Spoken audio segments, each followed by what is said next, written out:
Brother. பிரதர்னு மட்டும் சொல்லாதீங்க, night எல்லாம் தூக்கம் வர மாட்டேங்குது. உண்மைகள் சில நேரம் கசக்கு தான் செய்யும் பிரதர். பிரதர் அப்படின்னு கூப்பிட்டே நஸ்ரியாவை யாருமே மறக்க மாட்டாங்க. தமிழ்நாட்டுல ஒரு 10 வருஷத்துக்கு முன்னாடி தான் அந்த புயல் அடிச்சது. இப்ப நம்ம பராசக்தி படத்துல சூர்யா நடிச்சிட்டு இருக்கும் போது இவங்க இருக்காங்கன்னு சொன்னாங்க. ஆனா சிவகார்த்திகேயன் வந்ததுக்கு அப்புறம் அந்த படத்துல இருந்து இவங்க நீக்கிட்டாங்க.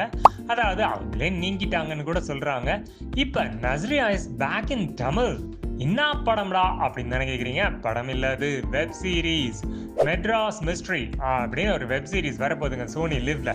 இது லக்ஷ்மிகாந்தன் கொலை வழக்கு 1940s நடந்த கதைன்னு சொல்றாங்க. இதுல நஸ்ரியா என்ன ரோல் ஏத்து நடத்திருக்காங்க அப்படின்றதெல்லாம் பொறுத்திருந்து பார்க்கலாம். இப்ப மெட்ராஸ் மிஸ்ட்ரிக்கு ரெடியா இருங்க. கூடிய விரைவில் வரப்போகுது. டேட் என்னன்றத அனௌன்ஸ் பண்ணிடுவோம்.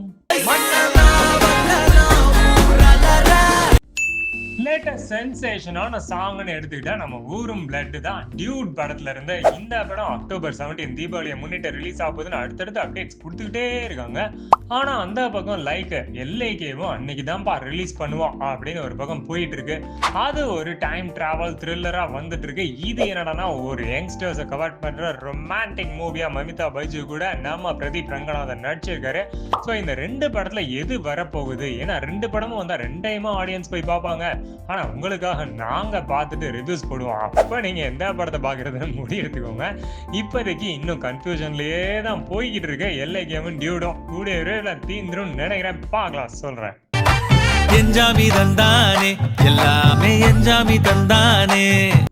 இட்லி கடன் எந்த நேரத்துல பேர் வச்சாரோ முக்கியது கூட்டம் அப்படின்னு சொல்லலாம். அத்தனை ஆர்டிஸ்டுங்க. தனுஷ், நித்யா மேனன் நடிச்சிருக்க இந்த படத்துல ஷாலினி பாண்டே ஒரு முக்கிய கதாபாத்திரம் நடிச்சிருக்காங்க.